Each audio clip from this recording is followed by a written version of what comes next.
Alright, magandang gabi po sa inyong lahat mga kababayan. Batang Maynila to, it's already na raw bukas si Anthony Taberna mga kababayan. Ito po si Anthony Taberna ay miyembro po ng INC at ready na po siya para po bukas itong kanilang National Rally for Peace, January 13, 2025. Gaganapin po itong rally ng INC dyan po sa Quirino Grandstand. Silipin lang natin yung ito guys, yung mga kaganapan dyan sa Quirino Grandstand. So ginagawa na yung malaking stage dyan po sa Quirino Grandstand, dyan po sa Luneta, dyan po sa lungsod ng Maynila. Ayan, no? Yan po ang sino ba ang gumagawa dito? Preparation for Iglesia ni Cristos National Rally for Peace. At ang ito pong Metro Manila Development Authority, MMDA, said ang inaasahan pong dadalo ay 1 million attendees. Sa 1 million daw. At ito ay peace rally para po sa kapayapaan daw. Ayan po yung paghahanda po dyan sa Quirino Grandstand sa Luneta. Alright, so yan mga kababayan. Malakihan po ito. At bukas na po yan. January 13, 2025. At si Anthony Taberna ay handa na. Ito sa kanyang post. Ready na si Janjan. Ito po si Janjan yung nasa ating screen. At ready na kami.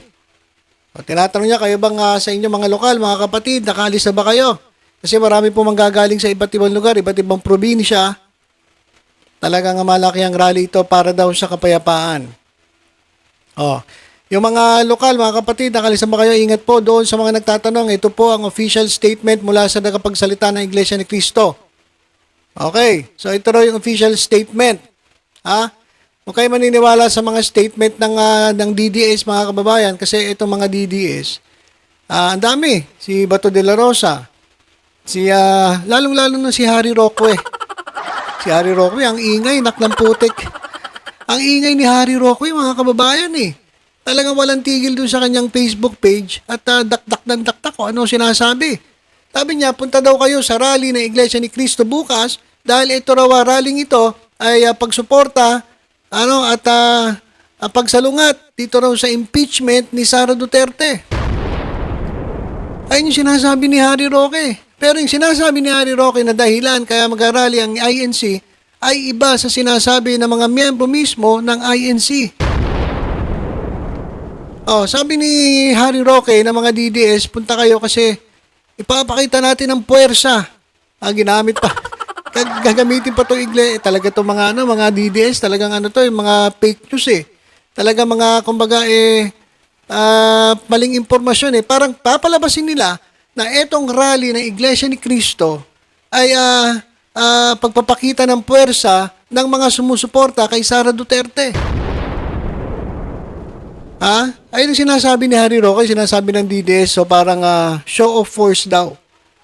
Pero iba naman yung sinasabi ng Iglesia ni Cristo. Pamunuan ng Iglesia ni Cristo. Ito nga, mga kababayan, miyembro ng INC, Anthony Taberna. Ito raw yung statement. Narito ang inaasahang magaganap sa National Rally for Peace o Enero 13 sa Quirino Grandstand. Ang mga dadalo ay magsisimulang dumating ng ika-8 ng umaga. Ang formal ang pagsisimula ng programa ay ika-4 ng hapon at tinatayang matatapos ng ika-6 ng gabi. So, 2 hours lang ang programa. Sa kabuuan, ang pagtitipon ay gaganapin sa 13 dako sa iba't ibang riyo ng Pilipinas. Okay, so iba't ibang lugar, sabay-sabay. Simultaneous. Ito, ang posisyon namin hinggil sa sinasabi ni Pangulong Ferdinand Marcos Jr. noong Nobyembre ay gaya ng mga sumusunod. Ito yung pinaka-posisyon ng INC ayon kay Taberna. Ang Iglesia ni Cristo ay pabor sa ipinahayag na opinyon ni Pangulong Ferdinand Marcos Jr. na hindi siya sang-ayon sa impeachment na isinusulong laban sa ating pangalawang Pangulo. Nais naming liwanaging mabuti na ang hangad namin ay para sa kapayapaan at kapakanan ng ating bansa. Mas maraming pangangailangan ng mga mamamayan natin ang dapat maasikaso. Hindi ito matatamo kung puro awayan ang lagi na lang nating nakikita. Marahil ang mga kababayan nating naghahangad din ng kapayapaan at hangad na maasikaso ng ating mga namumuno. Ang mga pangangailangan ng ating bansa ay hindi sasalungat sa opinyong ipinahayag ni Pangulong Marcos Jr. So yun yung posisyon ng Iglesia ni Cristo ayon kay Anthony Taberna. So, sila ay sumusuporta doon sa sinabi ni Presidente Bongbong Marcos na ayaw niya ng impeachment laban kay Sara Duterte. So, iba po yun doon sa sinasabi ni Harry Roque na ito ay pagsuporta sa impeachment ni Sara Duterte. Magkaiba po yun eh. Magkaiba po yun. So, ang ginagawa ni Harry Roque at ng ilang mga DDS ay ginagamit etong malaking pagtitipon ng INC para kunwari ipakita na malakas ang DDS. Pero hindi po yun eh. Iba po yung sinasabi ng pamunuan ng Iglesia ni Cristo doon sinasabi ni Harry Roque. Alright? So, ang problema lang kasi mga kababayan, ito kasi yan eh. Kung gusto natin ng kapayapaan, kasi sabi nila gusto nila ng kapayapaan, di ba? Kapayapaan, peace. Eh, sino ba nanggugulo? Ang tanong ko lang, sino ba ang nanggugulo? Eh, dire-diretso lang naman sa pagtatrabaho, ito nga Marcos government, sino ba ang nanggugulo? Kung gusto natin ng kapayapaan, kinakailangan patahimikin natin, etong magugulo, etong maiingay, etong nanggugulo sa gobyerno. At isa sa paraan para patahimikin, lalong-lalo na si Sara Duterte, na unang-una mga kababayan nagbanta sa buhay ng presidente. Nung una sabi niya, gusto niya raw tanggalan ng ulo presidente. Di ba? Tapos, yung pagbabanta niya, papagurgur niya raw ang presidente, ang first lady, at ang speaker of the house. Kapag siya raw ay nagurgur. Tapos, dito sa mga nangyayaring investigasyon ng Quadcom, lumalabas talagang itong ating vice presidente ay marami pong nagawang mga pagkakamali, lalong-lalo na sa paggastos ng pera ng taong bayan. Diyan po sa Department of Education, maging sa kanyang hinahawakang opisina, Office of the Vice President. So dahil dyan, ayan, ang dami pong nag-file ng impeachment complaint. Actually, 3 na. At meron pang pang-4. Kasi yun ang tingin ng taong bayan para matahimik ang ating bansa. Kinakailangan ma-impeach si Sara Duterte, maalis sa pwesto kasi hanggat nasa pwesto si Sara Duterte, hindi po magkakaroon ng kapayapaan ng ating bansa. So paano magkakaroon tayo ng kapayapaan kung etong si Sara Duterte ay nakapwesto at walang gagawin kundi siraan ng siraan, guluhin ng guluhin etong gobyernong Marcos? Paano tayo? Kapayapaan ba yun? Nasaan ang kapayapaan doon? Diba? Kaya maraming sumusuporta sa impeachment eh. Nagpa-survey sila eh. Marami po ang sumusuporta sa impeachment laban kay Sara Duterte. Ay sabi ni Iglesia ni Cristo, sumusuporta sila sa sinabi ni Marcos. Dahil ayaw naman daw ni Marcos na ma-impeach si Sara Duterte. Ang gulo nyo eh. Sa totoo, naguguluhan ako sa inyo. Bahala na si Presidente Marcos. Kasi yung ibang tao gustong ma-impeach Sara Duterte kasi nakikita nila na naaabuso ng kapangyarihan niya at ginugulo itong gobyerno Marcos. Pero kung si Presidente mismo nagsabi, wag na. Na yun ngayon ang sinusuportahan ng INC, bahala kayo sa buhay niyo, ang gugulo niyo. Diba? Ito pa mga kababayan. Sabi ni Gatchalian, itong pagpapakita ng puwersa ng INC, itong kanilang malakihang rally, ay ito raw ay magiging dahilan para mag-isip ng 2 beses o mag-isip mabuti. Itong mga tumatakbong mga opisyalis ng ating gobyerno na i-impeach Sara Duterte.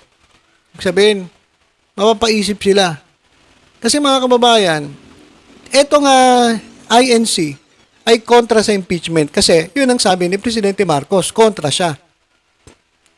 So nakakita ng magandang dahilan itong INC to support Sara Duterte.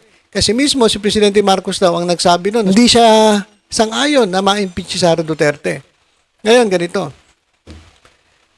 Yung mga tumatakbo ngayong mga kandidato, mapapaisip sila. Bakit? Kasi kung ang INC ay against sa impeachment at sila ay pro-impeachment, baka ang mangyari ay hindi sila suportahan ng INC. Kaya sabi ni Gatchalian, baka mag-isip to mga to. Kasi kapag hindi ka sinuporta ng INC, tumatakbo kang senator, tumatakbo kang congressman, baka tagilid ka. Kasi ayun mga kababayan, yun yung tumanim sa utak ng tao, ng mga Pilipino, na kapag ikaw ay sinuportahan ng INC, sigurado mananalo ka kasi black vote daw sila, black voting sila. Kung ano ay iboboto ng nakatataas, yun daw iboboto ng lahat. So napaka-importante daw ng boto ng INC. So mapapaisip. Kaya yung impeachment daw kay Sara Duterte ay baka maapektuhan ng pagpapakita ng puwersa ng INC. Bukas, mga kababayan dyan po sa Luneta Grandstand. So ang nakakalungkot lang dito, ito mga kababayan, na kung magbago man ang isip ng iba, na dati ay gusto nilang ma-impeach si Sara Duterte, at dahil nga baka hindi sila suporta ng INC, magbago isip nila at hindi na sila sumuporta sa impeachment ni Sara Duterte, patay tayo dyan. Ang ibig sabihin yan, mas importante sa mga kandidato natin ang boto kaysa sa katarungan. Diba? Kapag nag-isip sila, ibig sabihin, mas iniintindi nyo yung sarili ninyo kaysa sa kapakanan ng bayan. Diba? Kasi majority of the Filipinos sumusuporta na ma-impeach si Sara Duterte. Pero dahil nga ang Iglesia ni Cristo ay hindi sumusuporta, at ikaw ay naggalawang isip kasi baka hindi ka suporta ng INC at baka ikaw ay matalo sa eleksyon. Kaya medyo mag-iiba. Mag-iiba decision mo. Huwag na lang tayong sumuporta sa impeachment. So, yun ang malamang maisip ng iba. Ayun ang nakakalungkot. Ang mangyayari, mas importante sa inyo, ang kayo'y maboto, mas importante sa inyo ang boto ng INC kaysa dun sa kapakanan ng taong bayan. Bakit kapakanan ng taong bayan na ma-impeach si Sara Duterte? Kitang-kita nyo naman mga kababayan kung gaano kalaking pera, milyon-milyones ang hindi maipalawanag ng ating Vice Presidente kung saan napunta. Diba? Hindi nga maipaliwanag, sino ba to si Mary Gay sa Piatos? Sino ba to si Kokoy Villamin? At yung 1,000 na tumanggap ng pera na hindi naman totoong tao. Wala pong record na sila existing. So kahit ganun, alam ninyo na ganun, na niloloko na tayo, na ninakawan tayo, hindi nyo ipaglalaban na impeachment. Bakit? Kasi natatakot kayo, baka hindi kayo suportahan ng INC sa eleksyon. Kasi ang stand ng INC ay yung sa sinabi ni Presidente Marcos na hindi siya sang-ayon na ma-impeach si Sara Duterte. Yan ang problema ngayon.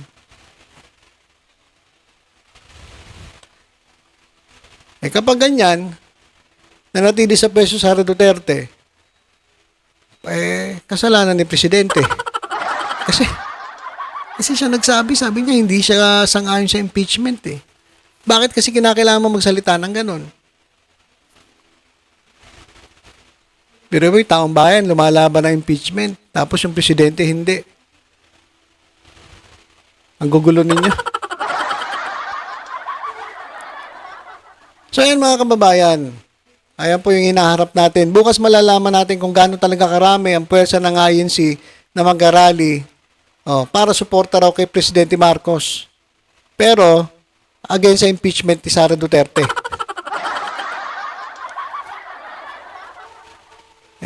Wala So, ilang mga kababayan, abangan natin po kung ano mangyari bukas. Panoorin natin. Gagawa po tayo ng reaksyon dyan po sa mangyaring rally bukas. Basta tutok-tutok lang po kayo dito sa Batang Maynila to. Sa mga updates. Ingat po tayong lahat. God bless po.